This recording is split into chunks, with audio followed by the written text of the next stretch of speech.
Well, I don't know if we could have started out. I can't talk very much. I've lost my voice, but I don't know if we could have had a better test in game one of the postseason. And we talked to our guys about this being a new season, that we were 0-0 coming into this weekend. And I don't know if we could have been tested any more than we were tonight. Morehead State, what a great ball club. Thought their starting pitcher, Stanball, just battled.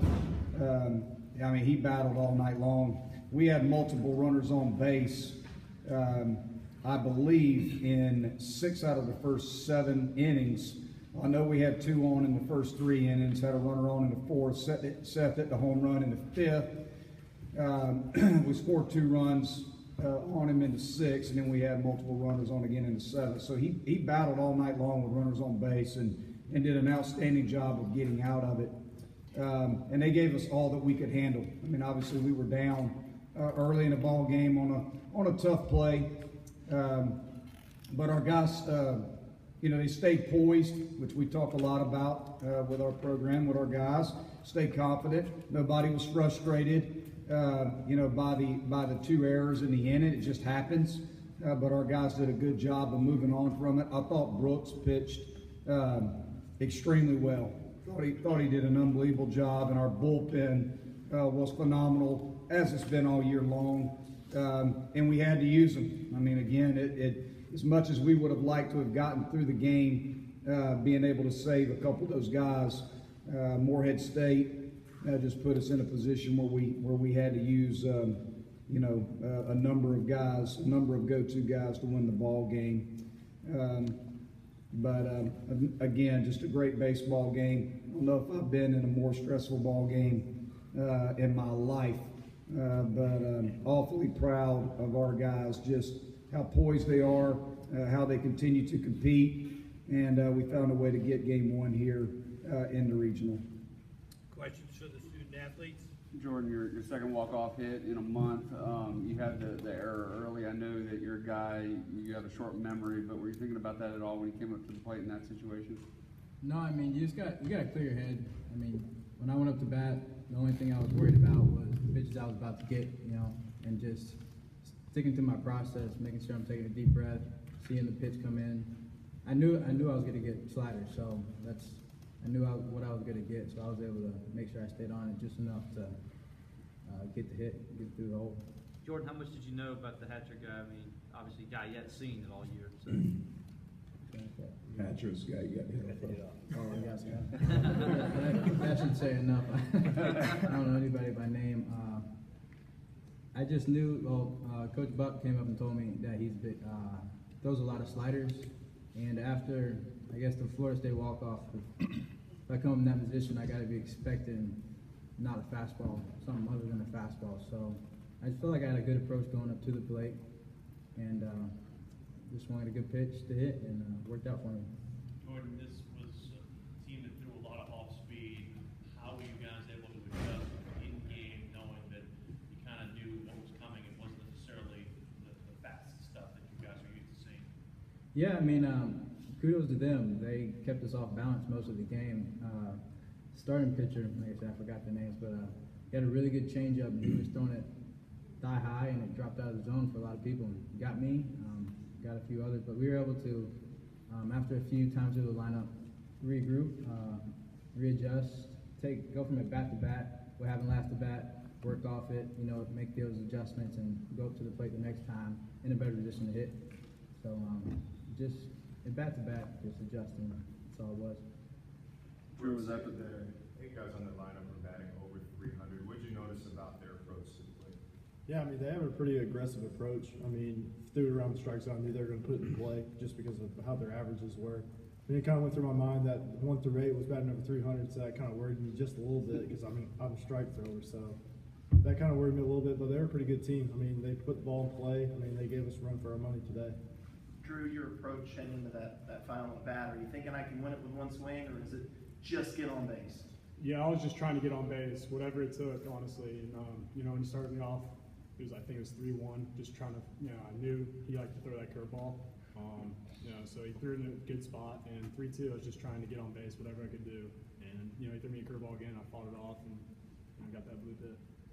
Drew, was that the fastest that you've run all season from second base? Yeah, I was trying. I got not the best jump off the hit, but, I was just trying not to slip around third base. That would have been bad, but, yeah, I was definitely hauling as fast as I could around third. Jordan, the sleeve says all gas tonight. What any significance behind that? Well, our motto for as players going in was all gas, no brakes. Aggressive mentality and just relentless. Every at bat, every pitch, be on it, be ready to go. All gas, no brakes. Brooks, your second time through their lineup, you went 9 up, 9 down. What was the adjustment that you made after you saw everybody one time? I actually didn't make a big adjustment. I just try to live a little bit more outside to the righties a little bit more, and then to the lefties, I busted them in, came back into them. So, it didn't really go through my mind that I got 9 up, 9 down. I didn't even really recognize it until after I guess I was done with the game. So, it didn't really go through my mind at all. So.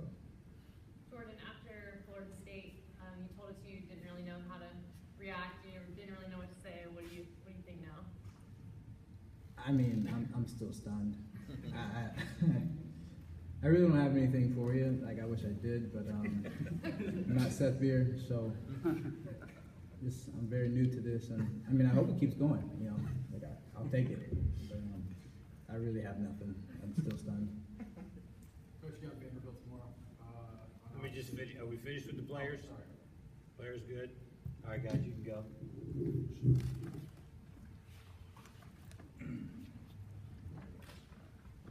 Questions for Coach Lee? Go ahead, Brad. Obviously, the club that you're familiar with playing last in the regional, and that's part of the fits as well, and played solid baseball all the way around. What do you know about what you got there for them? Well, what we know about Vanderbilt, they have a very athletic lineup. I think if you look at their lineup in game 1, they look good in the uniform. You just look across the field, they've got some good-looking kids. I know Tim does an unbelievable job of recruiting. They recruit high-level athletes, extremely quick twitch, fast, strong, very good defensive ball club, and they recruit power arms. So, they've got big physical power arms that are going to throw hard. They're going to pitch off their fastball, probably more than we saw tonight. That's going to be a big adjustment for us going from game 1 to game 2 is the type of arms that we're going to see, and what we're going to see in certain counts. They're going to challenge us probably a little bit more. And they're a good defensive ball club. Tim's teams don't beat themselves, so you got to beat them.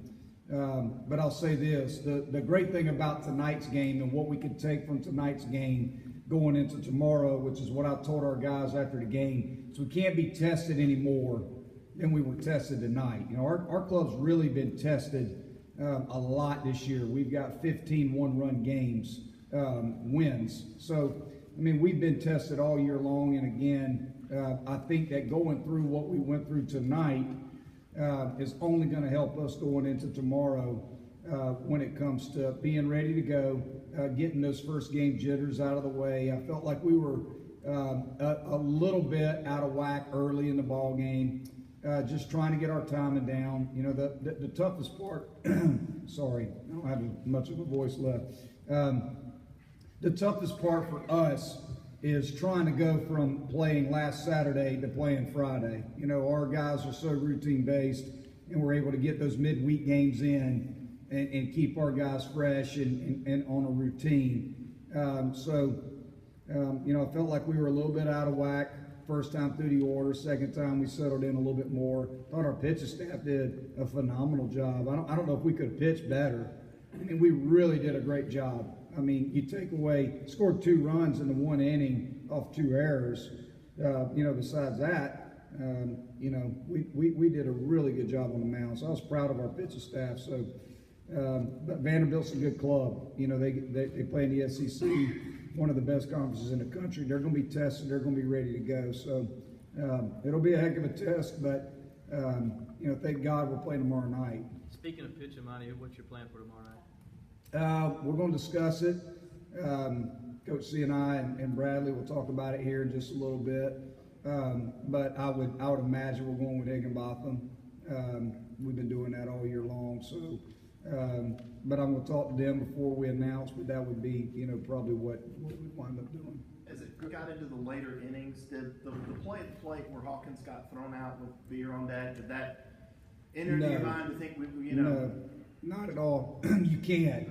You got to understand something about baseball and runners in scoring position with 2 outs. You send runners.